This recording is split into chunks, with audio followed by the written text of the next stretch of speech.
अस्सलाम वालेकुम viewers, welcome to my YouTube channel.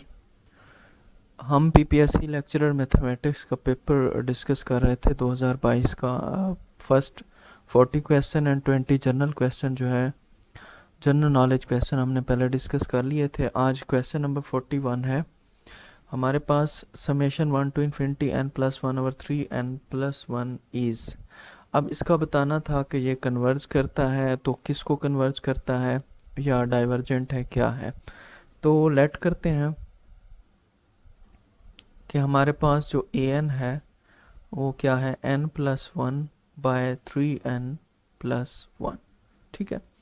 अच्छा, कुछ लोगों ने इसके साथ -1 की पावर n का भी इजाफा किया है, तो वो भी हो तो उसको भी, उस केस को भी हम देख लेते हैं कि उसका आंसर क्या होगा। आप जस्ट इसके ऊपर लिमिट अप्लाई करें, n goes to infinity a n is equal to, यहाँ पे भी वही लिमिट हम अप्लाई करेंगे। n कॉमन लेंगे ऊपर से तो क्या बन जाएगा 1/n, और नीचे से जब हम कॉमन लेते तो ये बन जाएगा 3+1/n। ये n से n हो गया कैंसिल।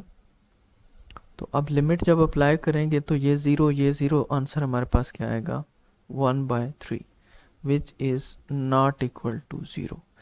जब आप लिमिट पे ऐसे ही सिंपल सी लिमिट अप्लाई करते हैं और उसका आंसर नॉन ज़ीरो आ जाए तो फिर आपके पास वो क्या होता है, डाइवर्जेंट होता है। ये हमारे पास डाइवर्जेंट टेस्ट हमने पढ़ा हुआ है। ओके। दूसरा केस मैं बता देता हूँ कि अगर ये क्वेश्चन ऐसे होता, -1 की पावर n+1/3n+1, तो ये हमारे पास क्या बन जाती है, अल्टरनेटिंग सीरीज बन जाती है। क्या बन जाती है, अल्टरनेटिंग सीरीज। तो इसके भी दो ही हल होते हैं। अल्टरनेटिंग सीरीज कब कन्वर्जेंट होती है, उसकी दो कंडीशंस होती हैं कि जो आपके पास ए एन है वो क्या हो, नॉन इंक्रीजिंग हो। ठीक है, पहली का शर्त। और दूसरी उसमें कंडीशन होती है कि limit n goes to infinity a n is equal to 0। अगर ये दोनों कंडीशन हो तो ये क्या होता है, कन्वर्जेंट। अगर इन दोनों में से एक भी कंडीशन सेटिस्फाई ना हो तो ये फिर क्या होता है, डाइवर्जेंट। तो इसमें आप देख सकते हैं कि दूसरे वाली कंडीशन फुलफिल नहीं हो रही। अगर इसके साथ -1 की पावर n भी हो तब भी ये क्या है, डाइवर्जेंट है दोनों केसेस के अंदर। ओके, ये यहाँ पे हल हो गया। अब नेक्स्ट हमारा क्वेश्चन है units of number of units in z plus direct. अच्छा, सिंपल सी चीज़ यहाँ पे देखते हैं कि जब ये दो ऑपरेशन आ गए तो इसका मतलब है हम रिंग डिस्कस कर रहे हैं, और रिंग में यूनिट्स किसे कहते हैं, बड़ा ही आसान है। यूनिट किसके बराबर होता है, मल्टीप्लिकेटिव इनवर्स के, मल्टीप्लिकेटिव इनवर्स। अब हमारा सवाल ये है कि z के अंदर मल्टीप्लिकेटिव इनवर्स कितने पाए जाते हैं, तो वो हमारे पास दो मल्टीप्लिकेटिव इनवर्स है। ठीक है, यानी कि -1 का -1 मल्टीप्लिकेटिव इनवर्स है और 1 का मल्टीप्लिकेटिव इनवर्स 1 है। आपको पता है कि मल्टीप्लिकेटिव इनवर्स क्या होता है कि दो ऐसे नंबर होते हैं जिनको हम मल्टीप्लाई करें तो हमारे पास आंसर क्या आ जाए, आइडेंटिटी आ जाए। तो -1 को अगर -1 से मल्टीप्लाई करेंगे तो आंसर 1 आएगा, +1 को +1 से मल्टीप्लाई करेंगे तो आंसर तभी 1 आएगा। तो इसके अंदर दो यूनिट्स हैं सिर्फ, और वो कौन से हैं, +-1। तो ये वाला आंसर ठीक है बिल्कुल। ओके, नेक्स्ट क्वेश्चन हमारे पास है 43। Partial order set has following properties, irreflexive, symmetric, transitive, none. तो सबसे पहले डेफिनेशन हम देखते हैं कि पार्शियली ऑर्डर सेट जो है वो एक पार्शियल ऑर्डर के लिया जाता है। Formally a partial order set is defined as order pair. अब ये उसके ऊपर जो है less than or equal to हम लेते हैं, जहाँ पे x को ग्राउंड सेट कहते हैं, और ये जो सिंबल है less than or equal to, ये पार्शियल ऑर्डर होता है p का। तो यहाँ पे याद रख लें कि जो पार्शियल ऑर्डर सेट होते हैं, पो सेट भी इन्हें बोलते हैं, पार्शियली ऑर्डर सेट, तो ये तीन प्रॉपर्टीज को सेटिस्फाई करते हैं। कौन कौन सी, ये रिफ्लेक्सिव होते हैं, फिर ये एंटी सिमेट्रिक होते हैं, सिमेट्रिक नहीं होते, ये बात आपने हमेशा याद रखनी है। ये क्या होते हैं? एंटी सिमेट्रिक होते हैं और ट्रांजिटिव होते हैं। तो यहाँ से अब आपने इक्विवेलेंस रिलेशन पढ़ा होगा। इक्विवेलेंस रिलेशन में जो है क्या होता है कि वो रिफ्लेक्सिव भी होता है, अच्छा सिमेट्रिक होता है, वो एंटी सिमेट्रिक नहीं होता, वो सिमेट्रिक होता है, ट्रांजिटिव भी होता है। यानी कि ये सेम है, सिर्फ इस प्रॉपर्टी में मसला है, दूसरी में। तो यहाँ पे देख लेते हैं कि पार्शियली ऑर्डर सेट की जो है वो 3 प्रॉपर्टीज सेटिस्फाई करता है। तो इरिफ्लेक्सिव नहीं करता, सिमेट्रिक इसको भी नहीं करता, कौन सी को करता है? ट्रांजिटिव को। नन वाला ऑप्शन ही नहीं है। तो यहाँ पे जो बेस्ट ऑप्शन है हमारे पास वो क्या है? ट्रांजिटिव है। ओके, नेक्स्ट है हमारे पास dimension of V is equal to 100 then dimension of its dual space. तो रिजल्ट है हमारे पास कि जो स्पेस होती है, space and its dual space, ये डुअल स्पेस जो है आर आइसोमॉर्फिक, ये आइसोमॉर्फिक होती हैं if and only if they have same dimension. ठीक है, तो कहने का ये मतलब है कि स्पेस और डुअल स्पेस जो है हमेशा आइसोमॉर्फिक होती हैं, तो इसका मतलब है उनकी डायमेंशन भी क्या होगी? सेम होगी। यानी कि अगर V की डायमेंशन जो है वो 100 है, तो जो इसकी डुअल स्पेस होगी उसके साथ स्टेरिक लगा दें, इसकी डायमेंशन भी क्या होगी? 100 होगी। तो ये करेक्ट आंसर है। नेक्स्ट हमारे पास kernel of phi is equal to 0 the homomorphism is. अच्छा, ये भी हमारे पास रिजल्ट है कि कर्नल ऑफ, ये आपका क्वेश्चन ग्रुप थ्योरी से है, 0 इज, अगर ये कर्नल ऑफ फाई का 0 है if and only if homomorphism is injective. ठीक है, इंजेक्टिव का मतलब 1 to 1, 1 to 1 अगर आपके पास होमोमॉर्फिज्म होगा तो उसमें कर्नल ऑफ फाई जो है वो किसकी इक्वल होगा? 0 के। तो ये भी एक बड़ा ही वेल नोन रिजल्ट है, एक थ्योरम है जो हम प्रूव करते रहते हैं। Okay, nth differences of n order polynomial is. यहाँ पे देखते हैं कि nth difference, n order polynomial क्या होता है? अ पोलिनोमियल एक ऐसा polynomial which has highest power n of variable. Okay, जिसमें वेरिएबल की जो ज़्यादा से ज़्यादा पावर हो कितनी हो? n हो। तो ये n ऑर्डर होता है। ऐसा अगर सेकंड ऑर्डर हो तो वेरिएबल की पावर 2 होगी, थर्ड ऑर्डर हो तो वेरिएबल की पावर 3 होगी, अगर nth ऑर्डर है तो वेरिएबल की पावर क्या होगी? n होगी। अब ये जो डिफरेंस है ये एक किस्म के एक डेरिवेटिव को रिप्रेजेंट कर रहा है। ठीक है, ये न्यूमेरिकल एनालिसिस से है, तो या इसको डिस्क्रीट मैथमेटिक्स भी आप कह सकते हैं। तो यहाँ पे ना अगर आपके पास हो फर्स्ट डिफरेंट, क्या हो? फर्स्ट डिफरेंस हो, तो फिर जो ऑर्डर ऑफ पोलिनोमियल है या जो डिफरेंस है वो क्या होगा? n-1 होगा, n-1 डिग्री पोलिनोमियल। ठीक है, अच्छा अगर आपके पास हो सेकंड ऑर्डर, ठीक है, सेकंड डिफरेंस हो या फर्स्ट, तो ये क्या होगा? n-2 होगा। इसको आप कंटिन्यू करते हैं, अगर आपके पास nth डिफरेंस है, कितना है? nth डिफरेंस है, तो फिर n-n 0 आ जाएगा। अब 0 डिग्री किसकी होती है? हमेशा याद रखें, जो 0 डिग्री होती है वो किसकी होती है? कांस्टेंट की होती है। देखिए कोई वेरिएबल है ना, x है, y है, z है, इन सब की डिग्री 1 है।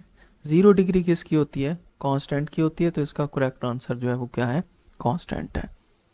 ओके, नेक्स्ट सॉल्व करने वाला क्वेश्चन है कि अगर y is equal to tangent hyperbolic inverse sine of x, तो जो डेरिवेटिव है d over d x tangent hyperbolic x अगर हम ले लेते हैं तो ये बड़ा सिंपल सा है, 1/1 माइनस एक्स स्क्वायर, और साथ में हम जाहिर नहीं करते वरना जो इसके अंदर होता है उसका डेरिवेटिव भी साथ ही होता है, चूंकि 1 के बराबर है नहीं लिखते। अब ऊपर वाला क्वेश्चन हम लेते हैं, दोनों तरफ से डेरिवेटिव dy/dx, इधर क्या बनेगा भाई 1/1 माइनस, अब x की जगह क्या है साइन x है, साइन स्क्वायर x, साथ में इसका क्या आ जाएगा डेरिवेटिव भी आ जाएगा। ओके, तो नीचे बन गया कॉस स्क्वायर x, ऊपर साइन का डेरिवेटिव कॉस, एक से cos cancel, 1/cos x which is equal to secant x। तो ये आपका क्या था करेक्ट आंसर था। ओके, अच्छा ये बड़ा इंटरेस्टिंग क्वेश्चन था कि अगर पॉपुलेशन 1960 से 2000 तक 3 बिलियन से 6 बिलियन होती है तो किस साल जो है ये 18 बिलियन हो जाएगी। तो देखें डिफरेंस जो है ना वो 40 साल का है, ठीक है, 14 ईयर्स में आपके पास आबादी बढ़ी है 3 बिलियन, कितनी 3 बिलियन। अच्छा हमने इस 6 के बाद जाना है 18 पर, कितने पर 18 पर हमने जाना है, तो कितने आगे साल हमारे पास लगेंगे, 6 से 9 और 9 से 12, 12 से 15 और 15 से 18, तकरीबन हमारे पास बन जाएंगे। अच्छा इसमें 40 सालों में जो है वो 3 बिलियन बढ़ती है, हमें बढ़ाने हैं यहाँ पे कितने और 6 बिलियन पे हम पहुँच गए हैं, हमें बनाने हैं 18, तो हमें 12 बिलियन आगे आबादी बढ़ानी है। तो हिसाब लगा लें, दोनों तरफ से 4 से मल्टीप्लाई कर दें, तो 2000 पे हम पहुंच चुके हैं, 160 साल आगे जाएंगे तो कहाँ पे हम पहुंच जाएंगे 2160 पे। ये आपके पास क्या है करेक्ट आंसर है। ये तो बड़ा सिंपल है, इसको वैसे भी कैलकुलेट किया जा सकता है। अच्छा क्वेश्चन है error of Simpson 3/8 rule is, तो ये एरर मैंने लिख दिया -h⁻⁵/5/80f फोर्थ डेरिवेटिव, तो यही इसका करेक्ट आंसर है। नेक्स्ट है हमारे पास कि अगर m4 kg और f8 न्यूटन और with the horizontal direction at theta is equal to 60 degree then value of acceleration is. तो यहाँ पे ये थीटा आया है तो इसको थोड़ा सा ध्यान देना होगा, यानी कि हॉरिजॉन्टल डायरेक्शन है तो इसका मतलब है f cos थीटा है हमारे पास, क्या है f cos थीटा। अगर वर्टिकल होती तो फिर f sin थीटा होता। और आपको पता है कि हमारे पास जो इक्वेशन होती है वो होती है f is equal to ma, लेकिन हम पूरा f नहीं ले रहे, यहाँ पे f का कंपोनेंट लेते हैं हॉरिजॉन्टल डायरेक्शन में। तो f हमारे पास 8 है, cos 60 आएगा, और इधर m की वैल्यू 4 है, a की वैल्यू तो हमने फाइंड करनी है 8, और इधर cos 61/2 के इक्वल है, ये 4 है।